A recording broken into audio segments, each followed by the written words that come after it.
কমল কৌকার মোলা কমল কমলা কমল দুটোই কমল।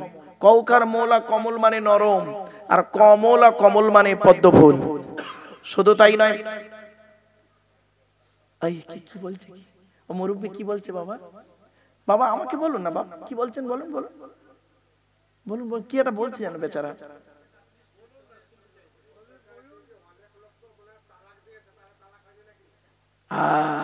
আমি তো জানি ওই প্রশ্নটা আপনি করবেন, আমি তো জানি। শোনেন এখন কি হবে, শোনেন তাহলে। এই ওনার কথাকে কেন্দ্র করে বলছি, বাংলাদেশ থেকে বহু ফোন এসছে আমার, বাংলাদেশ থেকে এবং ইন্ডিয়া থেকেও প্রচুর ফোন আসে। এই হুগলি জেলা, হাওড়া, হুগলি, বর্ধমান থেকে অনেক ফোন এসেছে যে হুজুর, মেয়ে ছেলেরা করছে দেখছি, হুজুর আমার স্বামী আমাকে 3 তালাক দিয়েছে, ঝগড়া হয়েছিল 3 তালাক দিয়ে দিয়েছে। বলছে 1 তালাক 2 তালাক 3 তালাক, সামান্য ঝগড়া হয়েছে, আমার 2টো বাচ্চা, এখন আমি কি করব? তা বললাম, মা তুমি আমাকে ফোন করেছো কেন? বলছে হুজুর আমি আপনার বক্তব্য সব শুনি, তো এখন উনি তো তলাক বলেনি, উনি তো তালাক বলেছে। আর আপনার বক্তব্য শুনে যতটুকু পেয়েছি, তলাক মানে পৃথক দেওয়া, ছেড়ে দেওয়া, ডিভোর্স দেওয়া, আর তালাক মানে জুড়ে যাওয়া, মিলিত হওয়া, একত্রিত হওয়া। তাহলে এই দিক লক্ষ্য রাখলে তাহলে আমি তো তালাক প্রাপ্ত হইনি। এটাই তো প্রশ্ন, হ্যাঁ? এই শুনে যান। এখন এখানে উত্তরটা কি হবে? মজার জিনিস বললেন আজকে, বাস্তব শুনে নিন। এখানে একটাই উত্তর, শিখে নিন যতদিন বাঁচবেন। ইন্নামাল আমালু বিন্নিয়াত। ওর নিয়তটা কি ছিল? হয়তো মুখের উচ্চারণটা পার্থক্য করতে পারেনি, কিন্তু অন্তর চেয়েছিল ওকে ছেড়ে দিই। কিছু বুঝতে পারছেন? আচ্ছা শুনুন তো, ওই তালাক শব্দটা, তলাক শব্দটা বাদ দিন না, ওই 2টো শব্দ ছাড়া বউ তালাক হয়ে যায়, দেখবেন। এই দেখেন, ওই শব্দ 2টো বাদ দিয়ে যদি কোন স্বামী তার স্ত্রীকে বলে, তোকে আমি চিনিনি, তুই তোর বাপের বাড়ি চলে যা, তোর সঙ্গে কোনো সম্পর্ক নেই, ও বাবা বউ তালাক হয়ে যাবে। খবরদার জীবনে কোনোদিন স্ত্রীকে বলবেন না। তালাকের 2টো ভাগ, তালাকের 2টো ভাগ, একটা হলো সরি, একটা হলো কিনায়া। সরি মানে হলো ডাইরেক্ট শব্দ উচ্চারণ করা, তলাক শব্দ দিয়ে ডিভোর্স দেওয়া। আর কিনায়া হচ্ছে ইনডাইরেক্ট, শব্দটা হয়তো উচ্চারণ করেনি, কিন্তু অন্য ভাবে, অন্য অ্যাঙ্গেল থেকে বুঝিয়ে দিচ্ছে, আমি তোকে পছন্দ করি না, তোকে আমি চাই না, তোকে ছেড়ে দিতে চাই। কিছু বুঝতে পারছেন আমার ভাষা?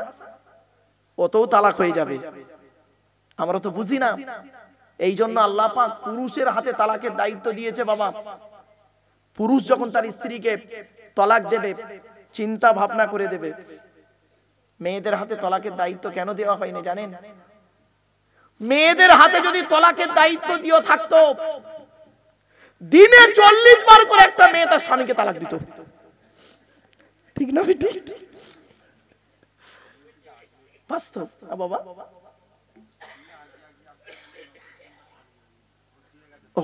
ও বাবা, এই সামনে 2-1টা চেয়ার ফাঁকা আছে, দয়া করে একটু আগে আগে আসুন না বাবা আমার, একটু আগে আগে আসে, কিছু চেয়ার ফাঁকা আছে, লোকজন অনেক এসেছে আলহামদুলিল্লাহ। মানে বাপেরা একটু আগে আগে আগে আগে এলেই হবে। দরুদ শরীফ, আল্লাহুম্মা সাল্লি আলা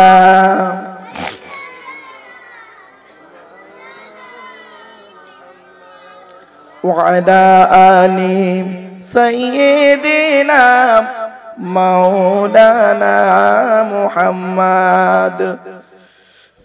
এসো তোমরা ইসলামে, এসো তোমরা ইসলামে, হবে যে উজালা, মক্কা মদিনা নবী কমলিওয়ালা। আল্লাহুম্মা সাল্লি আলা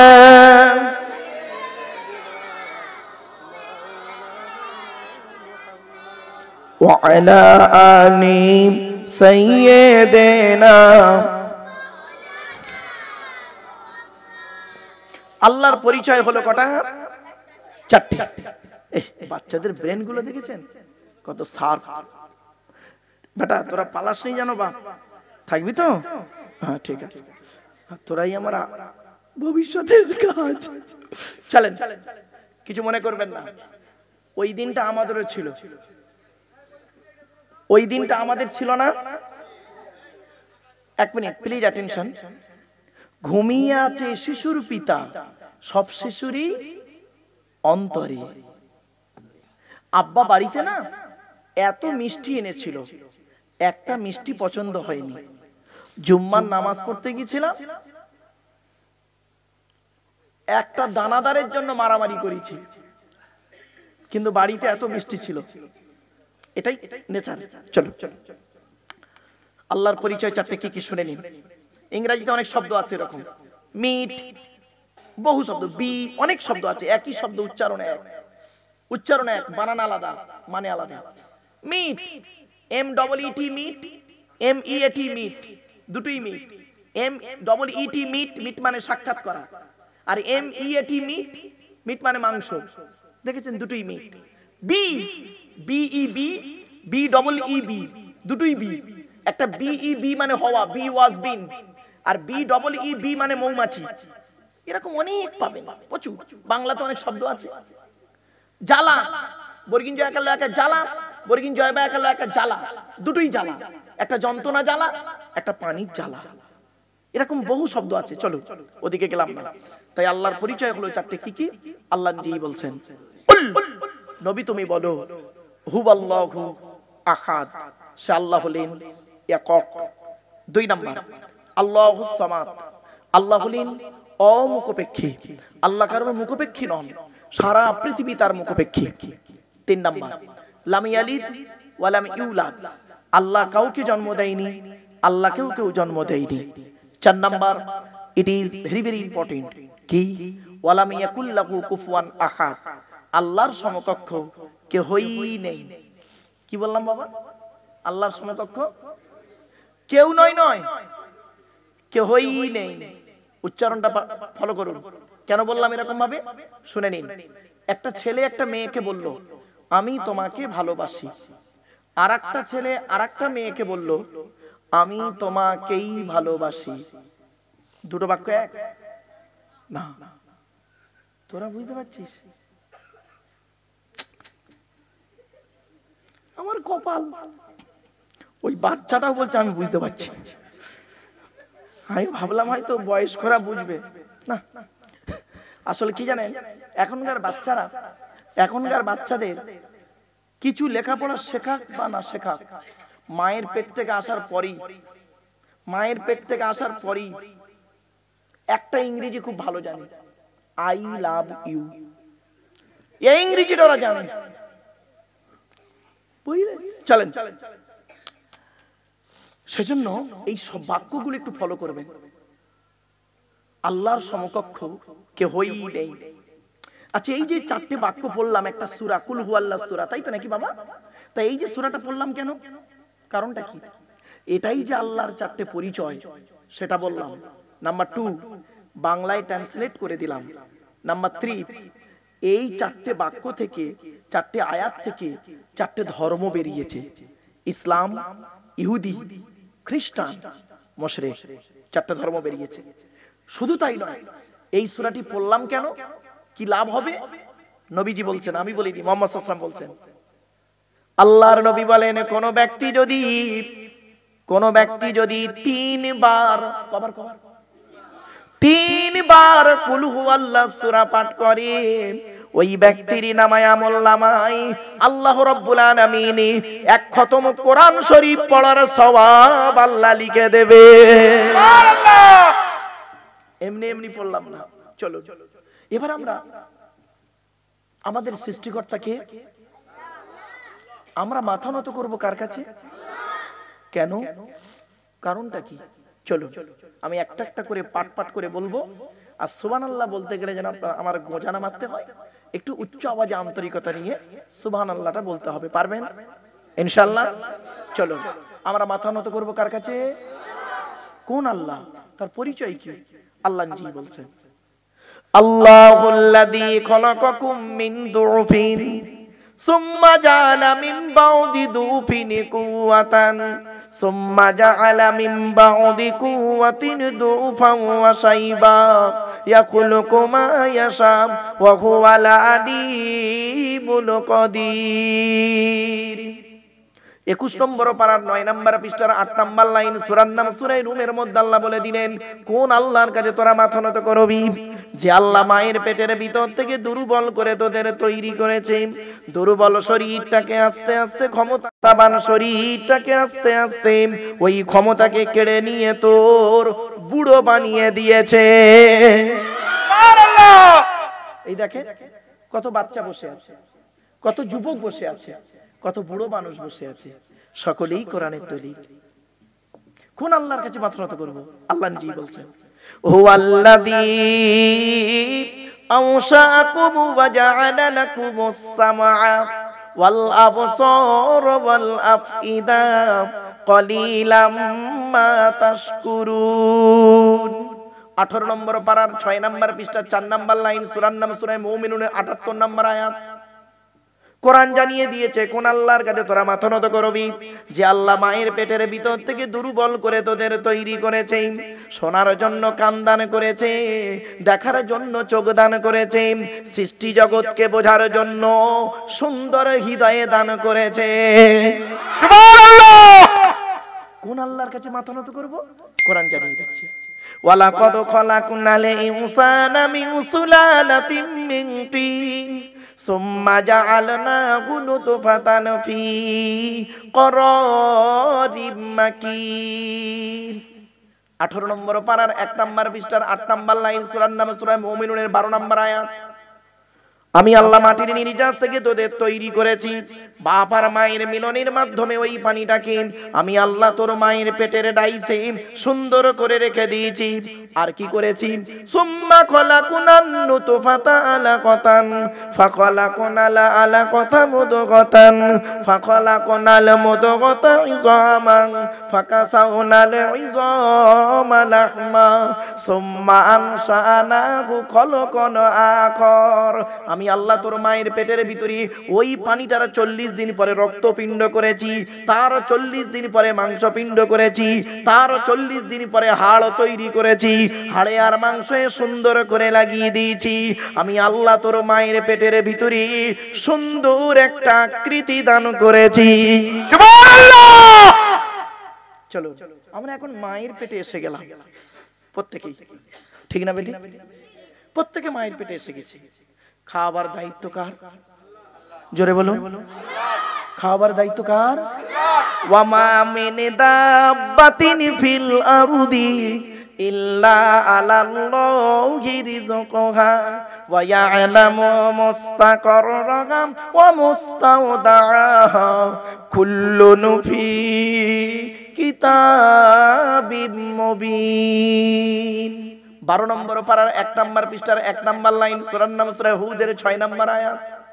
আল্লাহ বলে, পৃথিবীর মানুষ একবারে চিন্তা করে দেখ, সকালবেলা প্রাণীগুলো খালি পেট নিয়ে বের হয়ে যায়, সন্ধ্যা যখন ঘনিয়ে আসে আমি আল্লাহ তাদের ভরা পেট নিয়ে আবারও বাসায় ফিরাইয়া দিই। সুবহানাল্লাহ। যে আল্লাহ একটা হাতিকে খাওয়াতে পারেন, যে আল্লাহ একটা ময়েল সাপকে খাওয়াতে পারেন, যে আল্লাহ একটা কুমিরকে খাওয়াতে পারে, যে আল্লাহ একটা পিঁপড়েকে খাওয়াতে পারে, সে আল্লাহ আমাকে আপনাকে খাওয়াতে পারে না? পারে না? কিভাবে খাওয়াচ্ছে দেখি চলুন। আল্লাহর খাওয়ানোর টেকনিক্যাল আর বান্দার খাওয়ানোর টেকনিক্যাল বিটুইন ফার ডিফারেন্স, অনেক পার্থক্য। চলুন আল্লাহ কিভাবে খাওয়াচ্ছে দেখুন, ভাবলে অবাক হয়ে যাবে। বাপেরা খুব গুরুত্ব দিয়ে কথাটা শুনুন। আল্লাহ বলে, আব্দুল্লাহ গিলে মারুক, এই আব্দুল্লাহ গিলে মারুক, তুই যখন তোর মায়ের পেটের ভিতরে ছিলিস কি খাবারটা তুই খেলি? আমি আল্লাহ করলাম কি, তোর নাভির সঙ্গে মায়ের নাভিটা জুড়ে দিলাম, মায়ের নাভির সঙ্গে তোর নাভিটা জুড়ে দিলাম। ইচ্ছা করলে মায়ের পেটের ভিতরে ওই পানিটাকে তোর মুখ দিয়ে খাওয়াতে পারতাম, কিন্তু না না না, ইন্নাল্লাহা ইউহিব্বুল মুতাতাহহিরিন, আমি আল্লাহ হলাম পবিত্র, তাই পবিত্রতাকে অত্যন্ত ভালোবাসি বলে মায়ের পেটের ভিতর থেকে তোদের প্রত্যেকের মুখগুলোকে পবিত্র করে পাঠিয়েছি একটাই কারণ, পৃথিবীর জমিনে এসে এই পবিত্র জবান দিয়ে আমি আল্লাহ আমাকে আল্লাহ আল্লাহ বলে ডাকবি। যে আল্লাহ আমার আপনার মায়ের পেটের ভিতর থেকে মুখটাকে পবিত্র করে পাঠালো, কি হিন্দুর বাচ্চা কি মুসলমানের বাচ্চা, কি দাড়িওয়ালা কি বেদাড়িওয়ালা, কি শিক্ষিত কি অশিক্ষিত, মায়ের পেটের ভিতর থেকে এসে পবিত্র জবানটা এনে নিচের জিনিসটা সব সময় মুখে লেগে আছে, ঠিক না বেটি? আর কথায় কথায় একটা শব্দ বলে শুনবেন, পুরুষরা, বেটা ছেলেরা এই শব্দটা বেশি বলে, পুরুষরা কথায় কথায় একটা শব্দ বলে, শুনুন, শালা। কথায় কথায় শালা বলবে। দেখুন, তুই কোথায় থাকিস বে শালা, মানুষ না শালা, অন্য কিছু শালা, পাগল কথা করে, লেখাপড়া করে চাকরি পাবি, এ শালা বক্তা কি বলছে শালা বুঝতেই পারিনি, চল শালা বিয়া নবী সালাম আলাইকে বলে আসবো, শালা বিরিয়ানি নিয়ে বাড়ি যাবো। এই তালবের সহায়ক আল্লাহ একা সালাম, তালবের সহায়ক আল্লাহ একা সালাম, দন্তের সহায়ক আল্লাহ একা সালাম, মোদানের সহায়ক আল্লাহ একা সালা, কসালা হলো এ মুরব্বি বলছে 3 শালা। চলো বাবা একটা সালাদ ধরি, এক সালাদ ধরি, চলো। তালবের সহায়ক আল্লাহ একা শালা, এ শালা মানে স্ত্রীর ভাই শালা নয় বাবা, তালবের সহায়ক আল্লাহ একা শালা, এ শালা মানে স্ত্রীর ভাই শালা নয় বাবা, ওটা হলো শ্যালক থেকে শালা। আর তালবের সহায়ক আল্লাহ একা শালা শব্দের সঙ্গে যদি কিছু জুড়ে দেওয়া হয় মানে হয় কি শুনুন, পাঠশালা, কর্মশালা, ধর্মশালা। মাথায় কিছু ঢুকছে? আল্লাহ বলে আব্দুল্লাহ কে মারো, এই পৃথিবীর জমিনে তোর বাপ তোর কি ভালোবাসে, তোর মা তোর কি ভালোবাসে, তোর বাপ আর মায়ের থেকে আমি আল্লাহ তোরই 1,00,000 গুণ বেশি ভালোবাসি। সুবহানাল্লাহ। আচ্ছা আমি কি বললাম এখানে? বাম্মার থেকে 1,00,000 গুণ বেশি কে ভালোবাসে? আল্লাহ। প্রমাণটা দেবো? এই বাড়ি একদম ভালো করে অ্যাটেনশন নিয়ে শুনুন কিভাবে প্রমাণটা হচ্ছে দেখুন।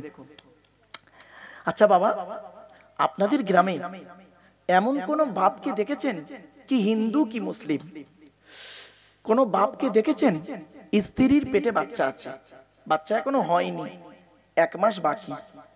কোন বাপকে দেখেছেন আগে থেকে বাজারে গিয়ে বাচ্চার জন্য ল্যাকটোজিন 1, 2 দুধ কিনে ঘরে সাজিয়ে রাখতে? কারণ কারণ কি? কারণ হলো এটাই, ছেলে এখন হয়নি।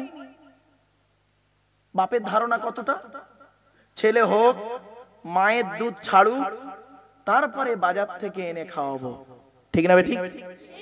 আমার আল্লাহ বলে আরে আব্দুল্লাহ কিলে মারুক, এই আব্দুল্লাহ কিলে মারুক, তুই যখন তোর মায়ের পেটের ভিতরে ছিলিস তোর বাপের বিশ্বাসটাই ছিল না ছেলে হবে কি মরবে কি বাঁচবে, সেজন্য তোর বাপ তোর জন্য আগে থেকে দুধ কিনে ঘরে সাজিয়ে রাখেনি।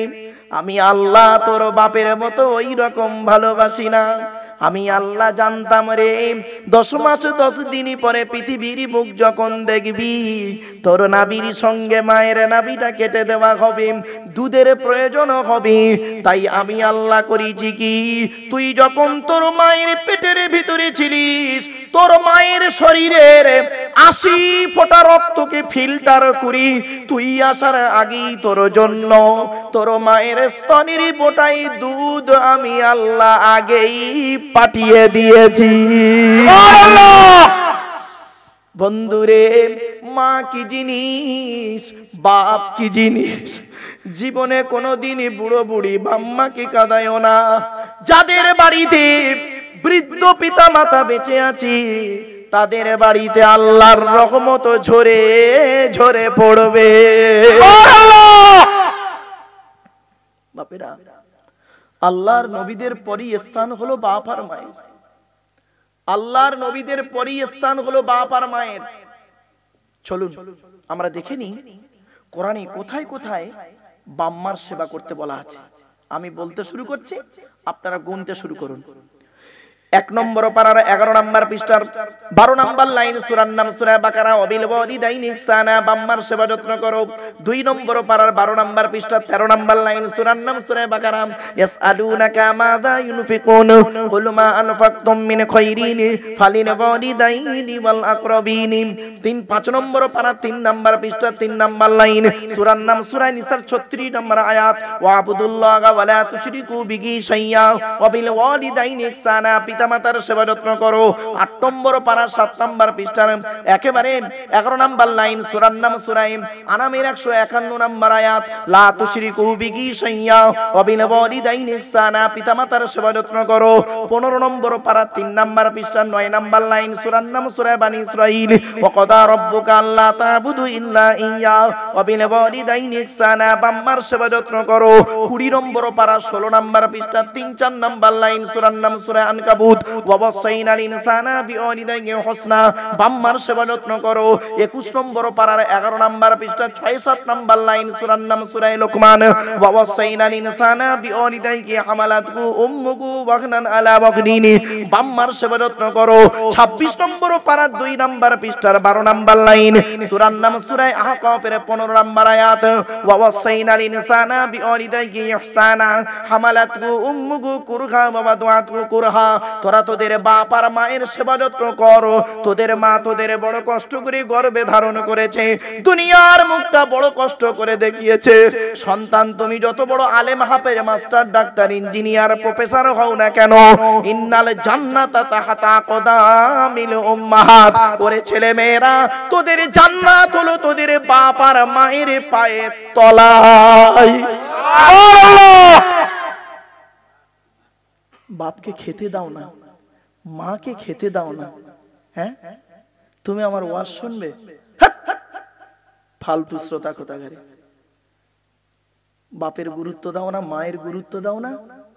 বাপকে একটা আপেল কিনে খেতে দাওনি, মাকে একটা আপেল কিনে খেতে দাওনি, বাপকে কোনোদিন মিষ্টি কিনে খেতে দাওনি, মাকে কোনোদিন মিষ্টি কিনে এনে খাওয়াওনি।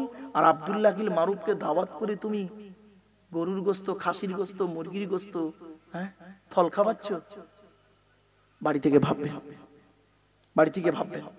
শুধু তাই নয়, বাপকে একটা লুঙ্গি কিনে দিয়েছো, তার দাম মাত্র 300 টাকা। শ্বশুরকে যে মালটা কিনে দিয়েছিলে তার দাম 1300 টাকা।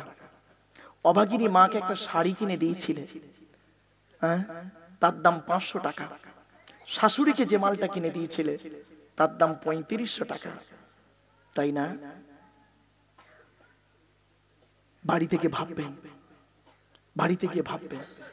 এখানে যত মানুষ বসে আছেন আপনারা, শোনো, মাইন্ড করবেন না, দয়া করে আমাকে একটু বলবেন। এখানে যত মানুষ বসে আছেন আপনারা, লজ্জা না করে একটু দয়া করে হাতটা তুলবেন। কাদের বাপ মারা গেছে, অথবা মা মারা গেছে, অথবা বাম্মা দুজনে মারা গেছে?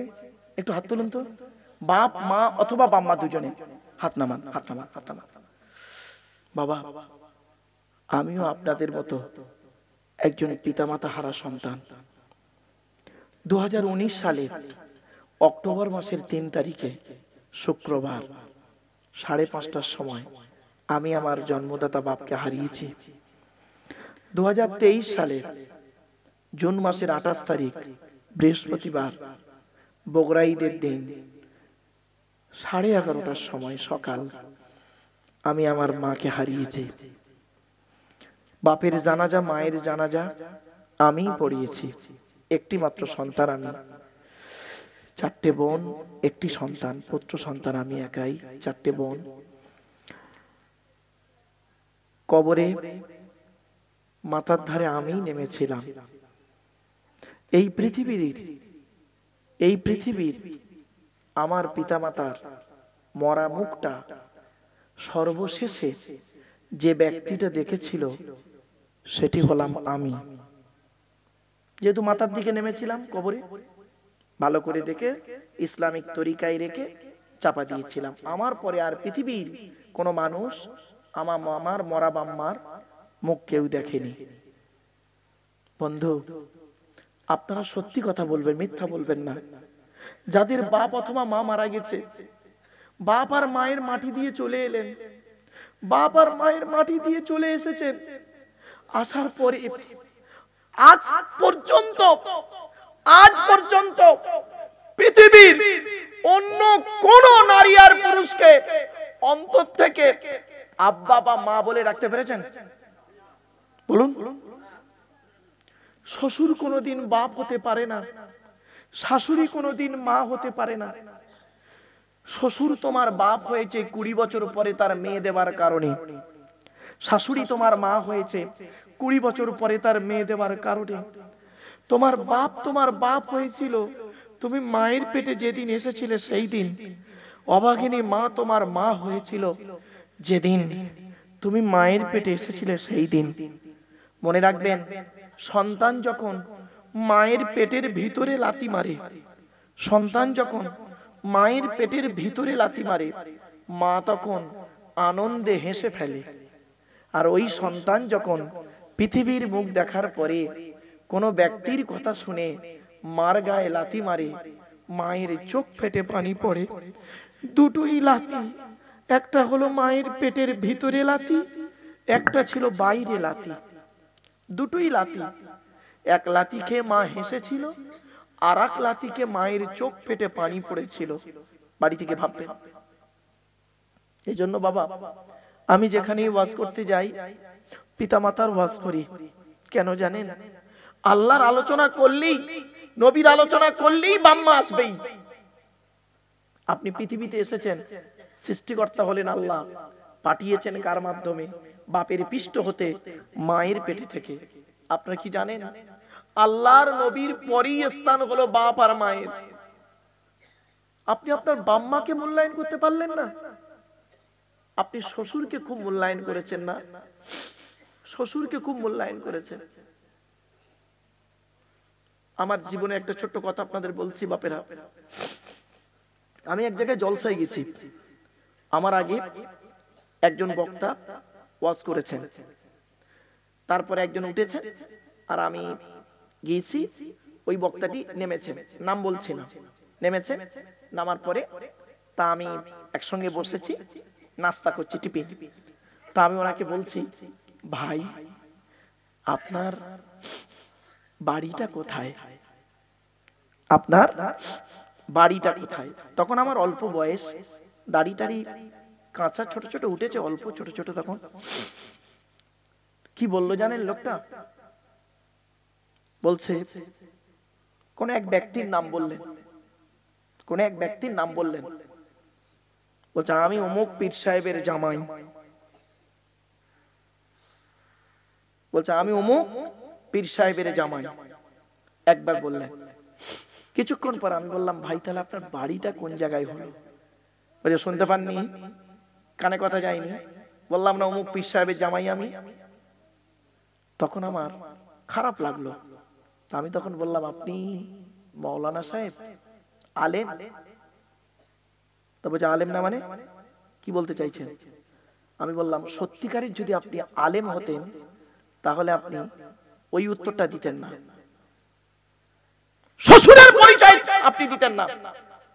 আল্লাহ রাসূল বলেছেন, শুনে নিন, আল্লাহ রাসূল বলেছেন, যে পুরুষ তার পিতৃ পরিচয়কে লুকিয়ে অন্যের পরিচয়ে পরিচিতি লাভ করতে চায়, তার প্রতি আল্লাহর লানত গজব পড়বে।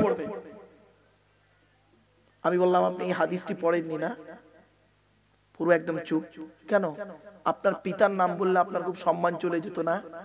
আপনার পিতা মাওলানা সাহেব বা মুফতি সাহেব নয়, তাই তো?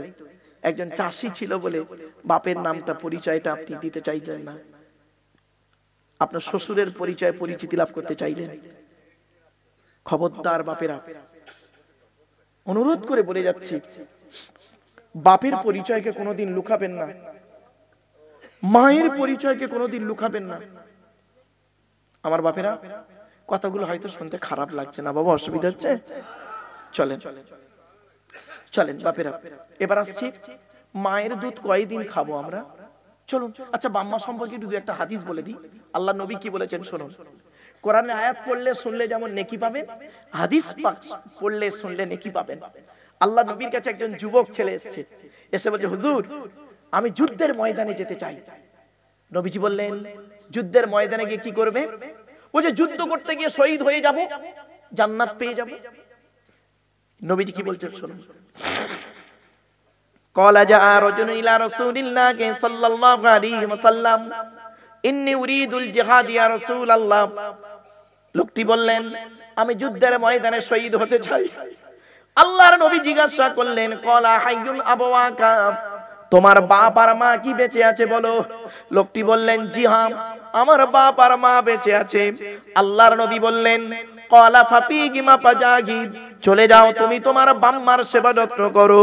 তোমার বাপ আর মা যদি তোমার সেবা যত্নে খুশি হয়ে যায়, তুমি শহীদের মর্যাদা পেয়ে যাবে। আল্লাহ পৃথিবীর জমিনে বন্ধু বন্ধুর গায়ে পেশাব ফিরে দিলে বন্ধু চটে যায়, ঠিক না বেটি? অভাগিনী মায়ের কোলে কত রাতের ঘুম কেড়ে নিলাম, একবারও মা ফেলে দেয় নাই, আঁচল ঢাকা দিয়ে নিয়ে রেখেছিল। মা সন্তানের পেশাবের উপরে শুয়েছিল, সন্তানটাকে তার বুকের উপরে নিয়ে রেখেছিল। আর সেই সন্তান আজ বড় হয়ে অভাগিনী মাকে দেখে না, লজ্জা করে না? মনে রাখবেন,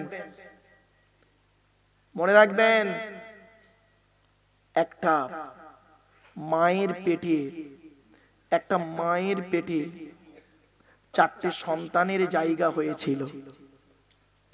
একটা মায়ের পেটে চারটে সন্তানের জায়গা হয়েছিল, কিন্তু চারটে সন্তানের চারতলা করে সব বিল্ডিং। অভাগিনী মায়ের একটু শোয়ার জায়গা হয়নি। আমি ভাষা বুঝতে পারছেন আপনারা? বিবেককে প্রশ্ন করবেন। চলুন আরেকটা হাদিস কি বলছে দেখি।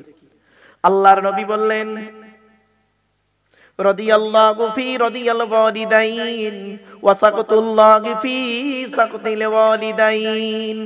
এ ছেলে মেয়েরা, হকের উপরে তোমাদের বাম্মা যদি নারাজ হয়ে যায়, আল্লাহ নারাজ হয়ে যাবে। হকের উপরে তোমাদের বাম্মা যদি খুশি হয়ে যায়, আল্লাহ খুশি হয়ে যাবে। সুবহানাল্লাহ। সন্তান বাপ আর মায়ের কবরের ধারে গিয়ে যদি আব্বা আব্বা বলে ডাকে, আম্মা আম্মা বলে ডাকে, ও বাম্মার সাড়া দেয় না। টাকা ছিল অনেক, বাম্মার পিছনে খরচা করতে পারিনি, আজ তারা চলে গেছে, ব্যবসা বেড়েছে, অর্থ বেড়েছে, খরচা করার লোক নেই, ঠিক না বেটি? বাপ তখন পয়সা চেয়েছিল, মা তখন পয়সা চেয়েছিল, আমি অজুহাত দিয়েছিলাম আমার ছেলের ওষুধ কিনতে পারিনি, বইয়ের শরীর খারাপ। এখন প্রচুর টাকার মালিক আপনারা, আর বাপ আর চাইবে না, বাপ আর চায় না, সে অন্ধকার নীরব নগরী শুয়ে আছে। অভাগিনী মার পয়সা চাইবে না ওষুধ কেনার জন্য, নীরব নগরে শুয়ে আছে। ভাবুন ভাবুন, ওয়াজটা হচ্ছে কি জানেন? চিন্তা ভাবনার জিনিস, চিন্তা ভাবনার জিনিস। বাড়ি থেকে চিন্তা করবেন এগুলো। একজন রাসূলুল্লাহ যখন এই হাদিসগুলো বলছেন, একজন সাহাবী দাঁড়িয়ে দাঁড়িয়ে ঝরঝর করে কাঁদছে। একজন সাহাবী বলছেন ইয়া রাসূলুল্লাহ, আমার বাপ আর মা মারা গেছে, আমি কি করব এখন? আল্লাহ রাসূল কি বলছে শুনুন। মান যারা কবরা আবাওয়াইহি আও আহাদিহিমা ফি কুল্লি জুমআতিন গুফিরা লাহু ওয়া কুতিবা লাহু বারা। জুম্মার দিনে যদি কোনো ছেলে, জুম্মার দিনে যদি কোনো ছেলে তার বাপ আর মায়ের কবরটা একটু জিয়ারত করে, ছেলের দোয়ার ওসিলায় বাম্মার কবরটাকে আল্লাহ আলোয় আলোকিত করে দেয়। মাসে যদি 4টে শুক্রবার হয়, মাসে যদি 4টে শুক্রবার হয়, বছরে কটা হবে? 4-12। সত্যি কথা বলুন, বছরে 8 বার বাম্মার কবরের ধারে গেছেন? ওই শবে বরাতের রাতে গেছেন না? তা আবার একা একা নয়, ইমাম সাহেবকে সাথে করে নিয়েছি। লজ্জা করে না আপনাদের? ঘৃণা লাগে। যদি বলেন হুজুর আপনি আপনার বাম্মার কবর জিয়ারত করেন, বাবা আমি প্রতিদিন জলসায় যখন আসি আব্বা আমার কবর জিয়ারত করি। আমার বাড়িতে প্রতি বৃহস্পতিবার 4টে করে ফকির খায়, একদম বরাবরই আব্বা আমার জন্যই খাওয়াই। কথাটা বললাম কেন? যাতে করে আপনি আপনার বাম্মার জন্য 2টো ফকির খাওয়ান, আপনি আপনার বাম্মার কবরটা জিয়ারত করবেন। বাম্মার দোয়া কত বড় দোয়া জানেন? শুনুন হাদিস, আল্লাহ রাসূল বলছেন 3 ব্যক্তির দোয়া আল্লাহর দরবারে কবুল হয়, কোনো মিস যায় না, দোয়া কবুল হবেই হবে 100%। বন্দুকের গুলি মিস হবে, এই 3 শ্রেণীর লোকের দোয়া মিস হবে না আল্লাহর কাছে। জোরে বলুন সুবহানাল্লাহ। সুবহানাল্লাহ। 1 নাম্বার দাওয়াতুল মাজলুম, অত্যাচারকৃত মানুষের দোয়া। কোন ব্যক্তিকে যদি অন্যায়ভাবে অত্যাচার করা হয়, আর ওই যে ব্যক্তির উপরে অত্যাচার করা হচ্ছে ওই ব্যক্তি যদি বলে আল্লাহ আমি অন্যায় করিনি, আমার উপরে নির্মমভাবে অত্যাচার করছে, আল্লাহ তুমি এর বিচার করো। এটা স্বামী স্ত্রীর মধ্যে হতে পারে, ভাই বোনের মধ্যে হতে পারে, পিতা পুত্রের মধ্যে হতে পারে, ভাই ভাইয়ের মধ্যে হতে পারে, নেতা প্রজার মধ্যে হতে পারে, কি বলবো মালিক চাকরের মধ্যে হতে পারে, আরো ইত্যাদি ইত্যাদি। 2 নাম্বার হলো ওয়াদাবাতুল মুসাফিরি, মুসাফিরের দোয়া আল্লাহ কবুল করে। 3 নাম্বার হলো ওয়াদাবাতুল ওয়ালিদি আলা ওয়ালাদিহি, কোন বাপ আর মা যদি নিজের কলিজার টুকরা সন্তানের জন্য দোয়া চেয়ে যায়, বিদ্যুতের থেকে দ্রুত গতিতে বাম্মার দোয়াটা আল্লাহর দরবারে কবুল হয়ে যায়। সুবহানাল্লাহ।